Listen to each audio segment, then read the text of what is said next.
Right now, on the National Weather Desk, all eyes on Jamaica. Hurricane Beryl is set to make landfall on the Caribbean island later today.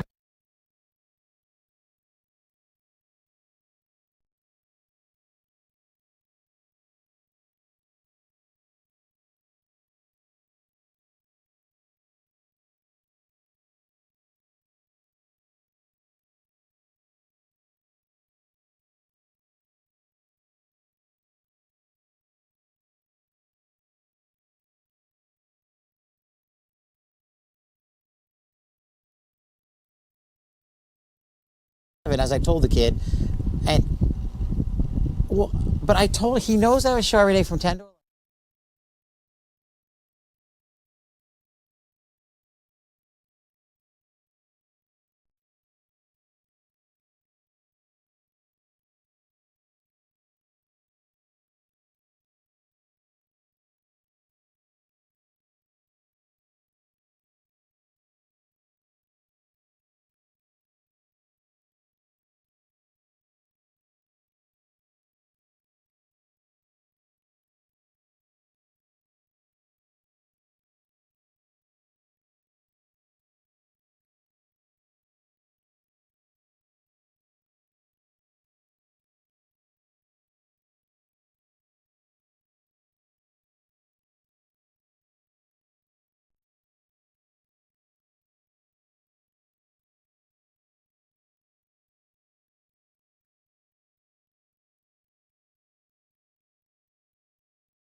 Right now, on the National Weather Desk, all eyes on Jamaica.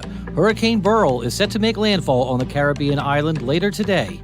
You'll see the preparations underway this morning, the damage the storm has already created, and unique views of the hurricane from inside the eye and from the ocean surface.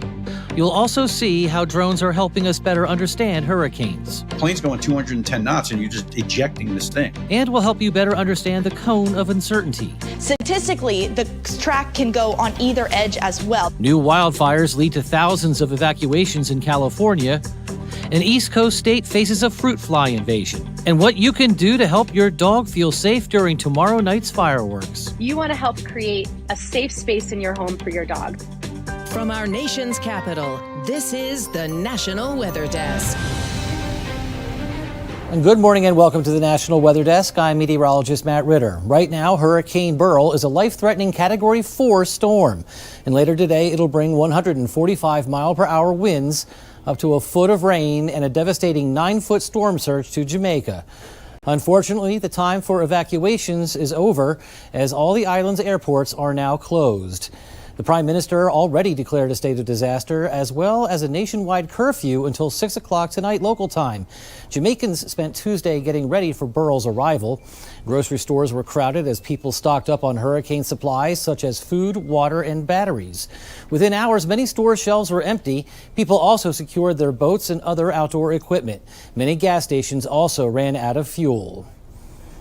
They are taking those actions because they know Beryl is capable of life-threatening or life-altering damage.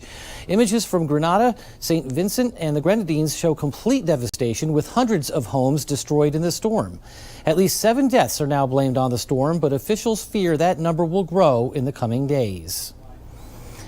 A sail drone about 100 nautical miles south of Puerto Rico captured these images of Beryl's wrath yesterday morning.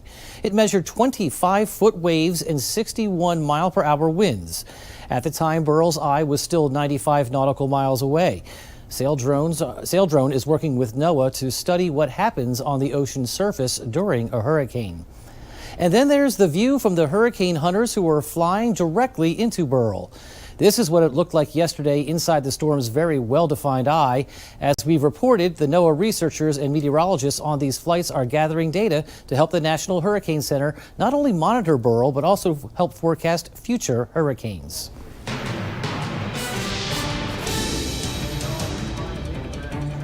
For us this morning, he has the very latest information from the National Hurricane Center. Brian? Yeah, as of 8 o'clock Eastern, Matt, we continue to keep an eye on this. Not as well defined that eye here this morning, but still a monster storm here with maximum winds 145 miles per hour, gusting to 175. It is moving to the west-northwest at 20 miles per hour. So we get a little bit closer here. That means it brings it right on shore through the southern side of Jamaica as we head here through the latter half of your Wednesday. Then it puts its sights on the Caymans, across the Yucatan, and eventually into the Gulf of Mexico, where it could once again become a hurricane in the warm waters of the Gulf. We'll be watching this carefully for impacts as well, even on portions of Texas, South Texas, and the eastern coast of Mexico. I want to point out one positive, that one little wave off to the east of Beryl, now only a 20% chance of development over the next 7 days. Matt? Thanks, Brian. Now, one of the things you saw in Brian's report was the cone of uncertainty. And by now, many of you are used to seeing those types of graphics in hurricane tracking. More technically, it's called the cone of uncertainty. Meteorologist Charlotte Carl explains what it is and why it's called that. This is what I did my research on in my master's program, so it's something that I'm pretty well versed in. But the cone of uncertainty is a statistical mean of where the center of the storm is most likely to track. But that does mean, although we want to think that it goes in the middle of the cone, statistically, the track can go on either edge as well. That will be the statistical outliers. It can also go outside the cone. There's about a 30% chance of that happening. It's very rare. The National Hurricane Center is great at their jobs, but that does not limit the impacts to the cone. As you can see, if the storm were to take the outer tracks, it can spread impacts hundreds and hundreds of miles away from the cone of uncertainty. So that's why when we say, when you're looking at the cone of uncertainty, especially the further out we get in the forecast, to not only look at the center of the cone, but also to look at the alerts. Now the National Hurricane Center is overlaying all of the tropical alerts, especially for inland areas, onto the cone of uncertainty. Also focus on the proximity of the cone to your area. If it's day one, obviously our forecast will be a little bit better. And if it's laying on top of you and you fall outside the cone, that doesn't mean much because the forecast is going to be pretty accurate for at least the first day. And more drones are being used to track hurricanes, and the technology being used is improving year by year. Meteorologist Emily Gracie gives us an inside look at how these drones are deployed into the eye of a storm. You may think sending a drone into a hurricane is easy. It's not. Plane's going 210 knots and you're just ejecting this thing. It's a lot of stress, a lot of G-forces.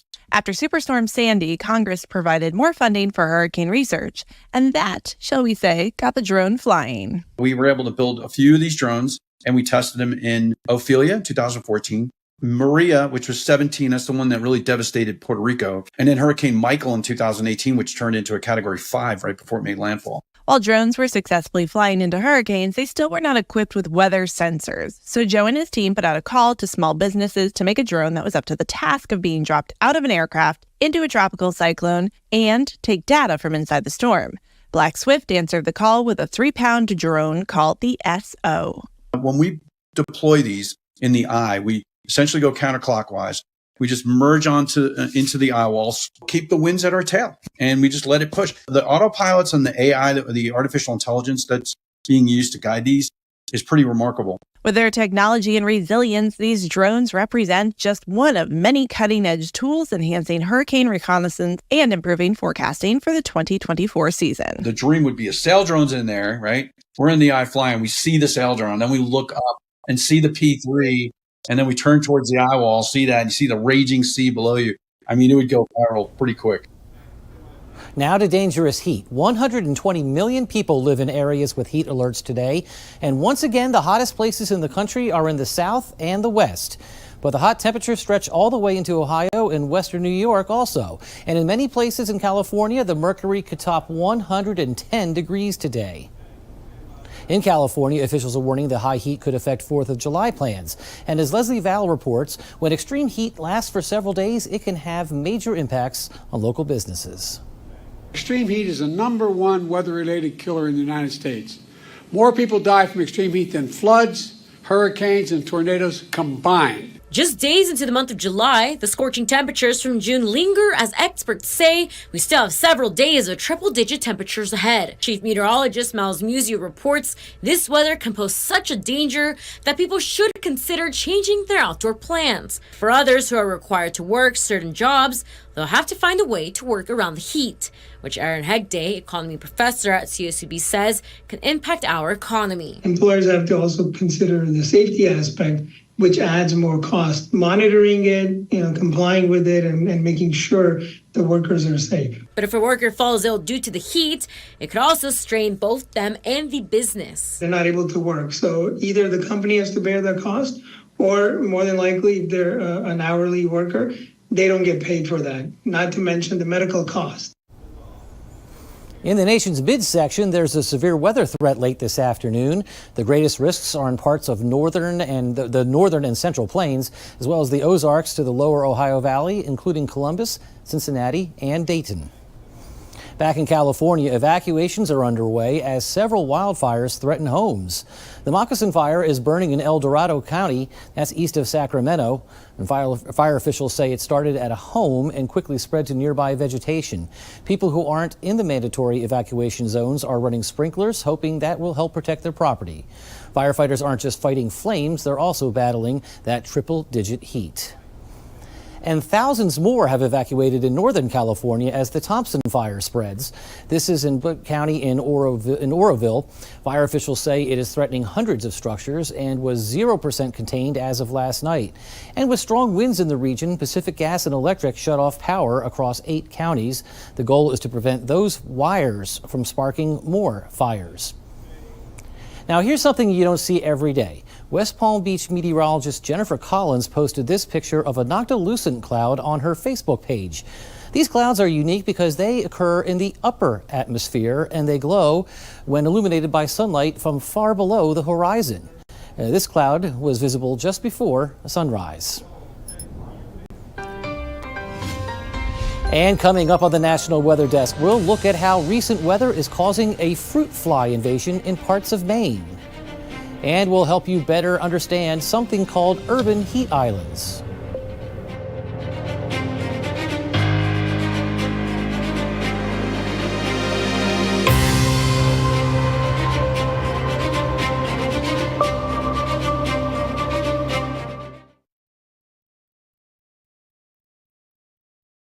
I'm meteorologist Charlie Lopresti with Look at the Northeast. We have a nice day on the way in the Northeast with a lot of sun. Temperatures look pretty comfortable with low humidity. We're running in the 80s for highs today. Notice a lot of sunshine out there. There is, however, a front to our west. You can make it out here. This is 2 o'clock in the afternoon. That feature moves into the Northeast during the morning hours on Thursday. So your Independence Day may feature a brief shower in the morning, and then the sun returns with elevated humidity. There may be an evening shower in New York and Pennsylvania. I'm Chief Meteorologist Gerard Jabali. Here's a look at the Mid-Atlantic region. As we move through your Wednesday, it is going to heat up. Temperatures are going to still hit the mid-80s, but we're nice and dry until Thursday. We'll see a better chance of rain and thunderstorms to come our way. High temperatures Wednesday afternoon, mid to upper 80s here, but with the higher humidity, it's going to feel hotter and certainly going to feel the high heat as we move into Thursday. Temperature around the mid-90s, but the heat index over 105 degrees. I'm meteorologist Vitas Reed. Here's a look at your southeast forecast highs for the day. We're looking at 97 degrees in Nashville, Raleigh about 91, Atlanta 92 degrees, Mobile at 88 as well as Pensacola, 91 in Jacksonville, West Palm coming in at 91. Spotty showers across parts of the southeast, but there'll be areas with plenty of sunshine. You see a few spotty showers, southern Georgia, Mississippi, and Alabama going through the mid-afternoon into the evening. We'll get more clearing through the overnight across the I-95 corridor and around parts of Atlanta and Tennessee.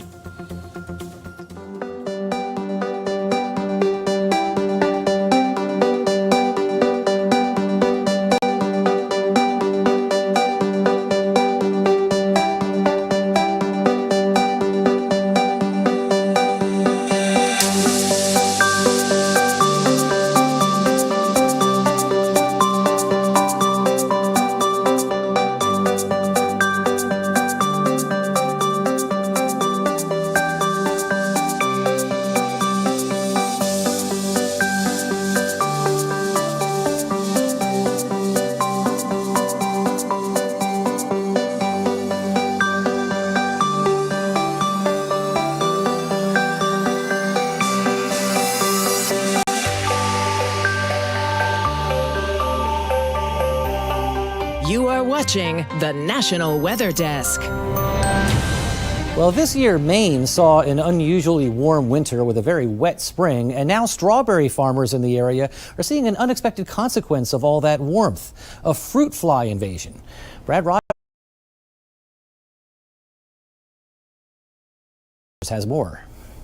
Maxwell's Farm and Jordan's Farm both posted notices Friday to let their customers know about the fruit fly issue, forcing them to close their fields for strawberry picking. It's regretful that they had to shut down in Cape Elizabeth because those are two of our really good growers. This particular spotted wing fruit fly first came to Maine in 2011, but farms typically don't see them in large numbers until late August or early September. Strawberries usually escape. We don't see it in high numbers until we're pretty much done with strawberries. It's the people who are growing fall raspberries and late ripening blueberries that usually have the big issue with this one. Maine horticulture professor David Handley is a vegetable and small fruit specialist. He believes the relatively mild winter, combined with an unusually hot June, led to the early rise of fruit flies in the greater Portland area. But he says fruit flies are spotty in other parts of Maine, where he says there are still plenty of good strawberries to be picked. What are some of the things that they can do to sort of mitigate this pest? Well, it's like any other fruit fly. It's really attracted to overripe fruit. So one of the critical things is really keeping the planting clean, getting in there and doing a good job of managing your harvest. Don't let anything get overripe. Now, many of us will be having some corn on the cob tomorrow for the 4th of July, but have you ever heard of something called corn sweat?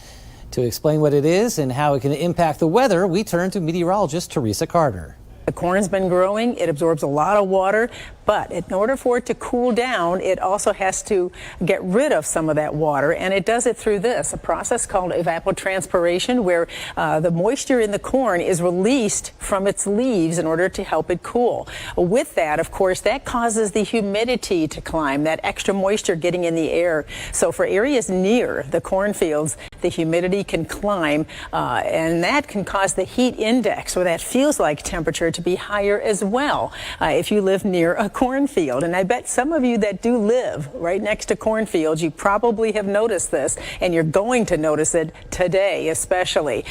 Did you know that the corn can sweat up to 4,000 gallons of water a day? So indeed, a lot of moisture getting into the air from what we call evapotranspiration, or corn sweat. And our apologies, that was meteorologist Sharon Ray. We talk a lot about lightning and how it forms, but what about thunder? What exactly is thunder? What causes it? Let's turn to a recent Facebook post from meteorologist Ryan Gold to find out. Now, we all know that thunder comes after the lightning, but what is it really the sound of? Well, I'll tell you. Lightning on average is about 5 times hotter than the surface of the sun, and that rapid heating creates the thunder. Here's a better way of looking at it. Picture this bag as the atmosphere and my hand is the lightning. The air is floating around in this bag normally, but when the lightning hits the bag, it expands rapidly, creating that pop, which would end up becoming the thunder. Well, I'm sure we're going to be hearing our fair share of thunder over these next few days, as we do have scattered thunder showers and some storms coming in, but luckily, nothing severe. I'm meteorologist Ryan Gold. And as we mentioned earlier, parts of the country will see extreme temperatures for the next several days. Oklahoma City meteorologist Jack Gerfin explains why it will be felt more in cities than in rural areas. So your cities are always going to be a little bit warmer in the afternoon, but it's really more noticeable in the evening and nighttime hours. And the reason for that is that during the day, you've had the city absorbing all that sunlight into the concrete on the roads, the concrete in the buildings sometimes, and also just more buildings running more AC units, things like that, more cars. It's just warmer, and it's actually slower to release during the evening hours and nighttime hours compared to more of your rural spots there like grass. It'll actually cool off a lot faster, your more rural areas will. So leaving this island there of warmer temperatures, and sometimes that island can be about 4 to possibly even up to 8 degrees warmer than the surrounding areas. The 4th of July is tomorrow, which means food, fun, and fireworks. The yearly thunderous displays are exciting for us, but are an entirely different experience for our fur babies.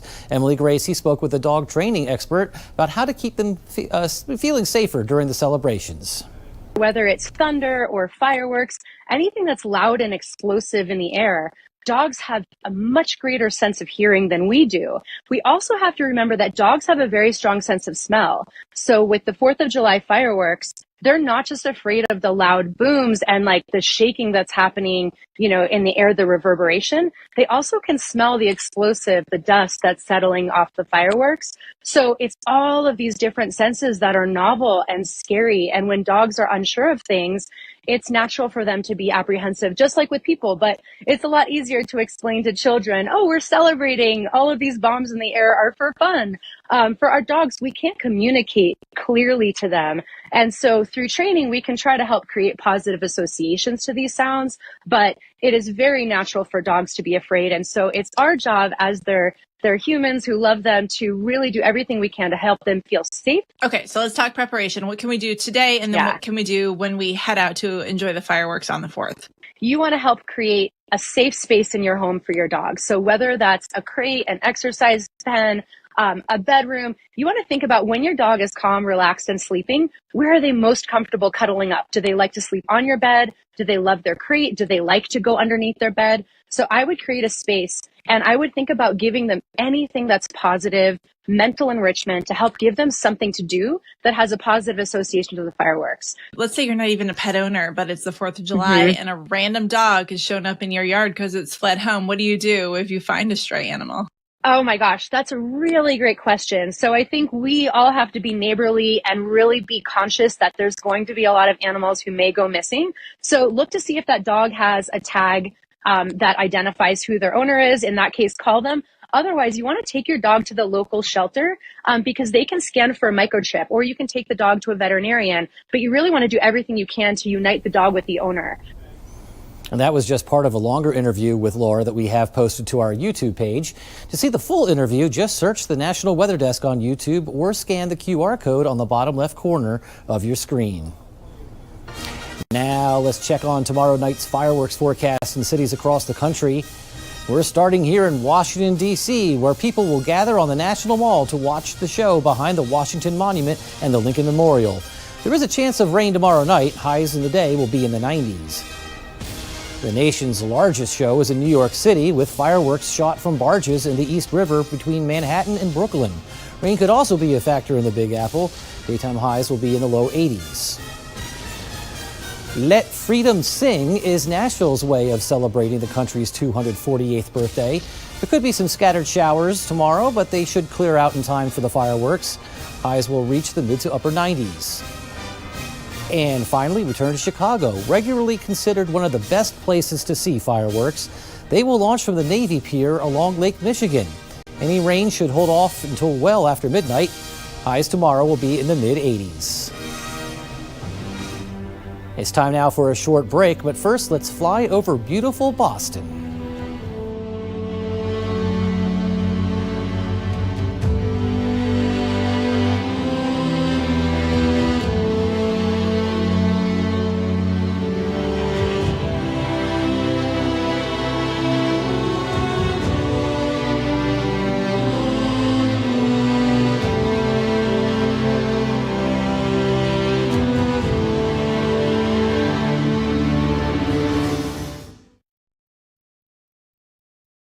Well, a very good Wednesday morning, everyone. I'm meteorologist Andrew Buck-Michael. High temperatures in the mid-80s across a lot of the plains today, but a little hot out ahead of some of this rain with highs in the 90s for the Ohio Valley. More scattered thunderstorms for the day on Thursday, so make sure to stay weather aware as we move ahead into your Friday. It shifts a little bit closer to the Great Lakes in the Ohio Valley. Well, we're going to deal with sunshine and highs in the 80s across the southern plains and 70s to the north for your Friday. Good morning, I'm meteorologist Alex Garcia. Here's a look at your regional weather. Yeah, it's a little warm to start out today, into the 80s, all the way back on up into Oklahoma, even El Paso coming in at 82. We'll be looking for a little bit of relief in the way of a weak cold front and maybe a few little showers up through Oklahoma and into North Texas. Otherwise, it's going to be a steamy and hot afternoon one more time. I'm meteorologist Alex Garcia, and that's a look at your regional weather. Good morning. morning. I'm meteorologist Rebecca Stevenson. Here's what's happening across the West. We have dangerous heat that is building up through parts of Arizona, throughout California, now into Oregon and Washington State. Temperatures are going to be burning up all the way through the end of the week and the weekend under high pressure and a thermal trough. That hot air mass taking temperatures in the triple-digit heat under a hot sun. And that is the scene from here.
You are watching the National Weather Desk. Take a look at these. These are what's known as shelf clouds, and sometimes they mean a storm is on the way. Meteorologist Evan Chikvara explains how they form.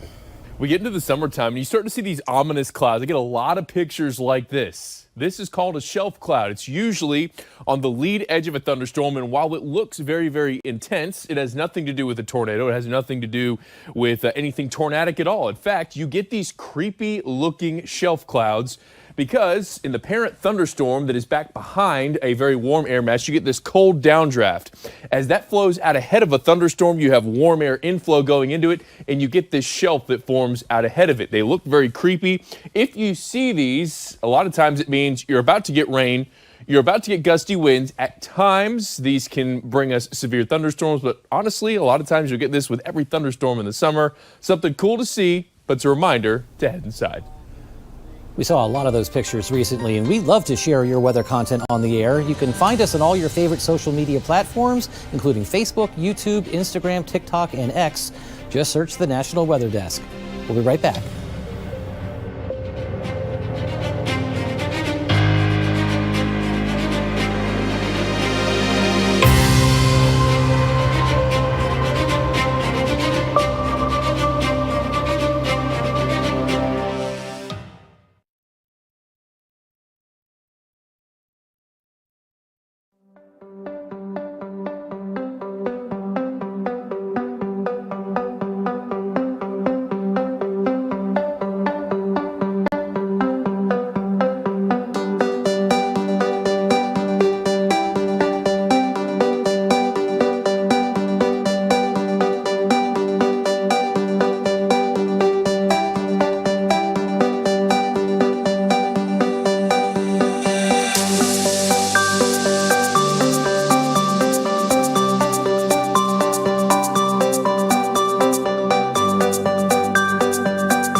Thank you so much for joining us on the National Weather Desk. I'm meteorologist Matt Ritter. We leave you with last year's July 4th fireworks in Baltimore, Maryland. Have a great and safe holiday.